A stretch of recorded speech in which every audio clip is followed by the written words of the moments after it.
Hi, this is Alex from phpacademy.org with a video tutorial for the new Boston. In this video we're going to take a look at the scrollTop functionality in jQuery and how we can return a particular, an integer value of the current scrolled position in, let's say, a text area. So on this page I have a text area here with quite a bit of content inside of it, enough for us to actually scroll down. At the moment this text area is quite tiny. Let's go ahead and look on the page. You can see it's quite tiny, so I'm going to go ahead and apply some styling just to change this. I've got a CSS file which I have included on the page called style.css. You can see that we've included it here. I'm going to go ahead and I'm going to set the height and width of this. So the text area ID is text area. Let's just go ahead and say text area, and in here we can say height. Let's give it a height of let's say 200 pixels and a width of 100 pixels. No, we'll say 350. That's going to make it a bit more even, and you can see that that's changed that quite nicely. Okay, so essentially what we're going to be doing is we're going to be feeding back the current scroll position inside of this div. Now this isn't useful until you actually find, some kind of other use for it. And if you look in the example applications that I've created in this series, you'll see an example application that deals with scrolling to the bottom of this text area. And then returning or enabling a particular button or a checkbox. So here's the knowledge, and then you can go ahead and actually apply it to a real life situation a bit later. Okay, so we've got this div ID with feedback. We've included jQuery obviously, and also ext.js, which I've got open here. So we're going to be going and writing our code inside of here. And we're essentially all we're going to be doing is relaying the currently scroll position inside text area. Now it's important to know before we start that you can use this with absolutely anything. You can use it with the current window.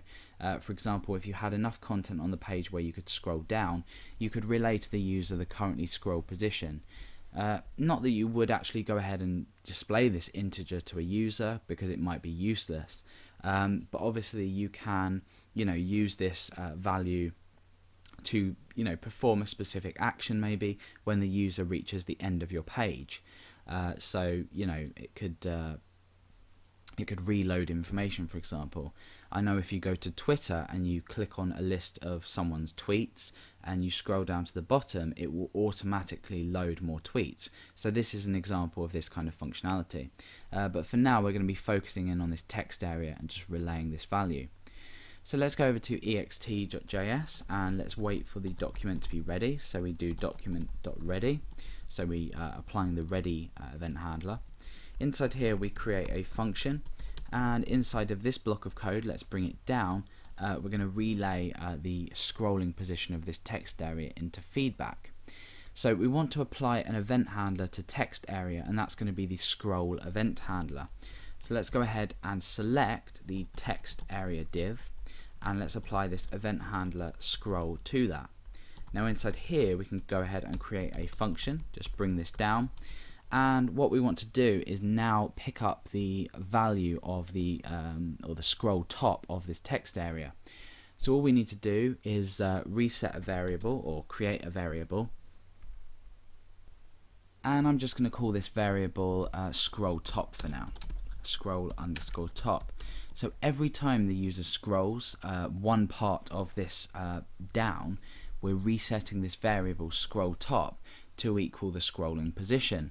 So what we want to do is we want to reference this with this because we're already on this current object, and then we want to just use the scrollTop function. So now that we have this value scrollTop, this is going to dynamically update as we scroll in this text area. So all we need to do now is go ahead and relay this in feedback. So let's go ahead and select hash feedback, and then we say dot text, and we can just place some text in here. So I'm just going to say currently at position, and then append on the scroll top variable. So essentially as we scroll, we set this variable every time, which is equal to the position that we're scrolling at, and then we just pop this into the feedback area. So let's go ahead and refresh. The feedback area is down here. When we start to scroll, you'll see this value update itself. So we know that we are at a particular position.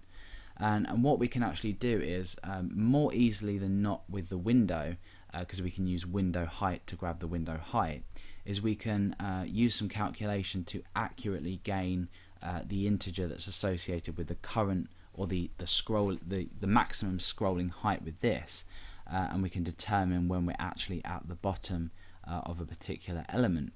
So it works well with text area, and it can be applied to, like I said, enabling a like a checkbox or something, if these are terms and conditions, for example, and you want the user to scroll down before a particular check area or button is available, or checkbox rather.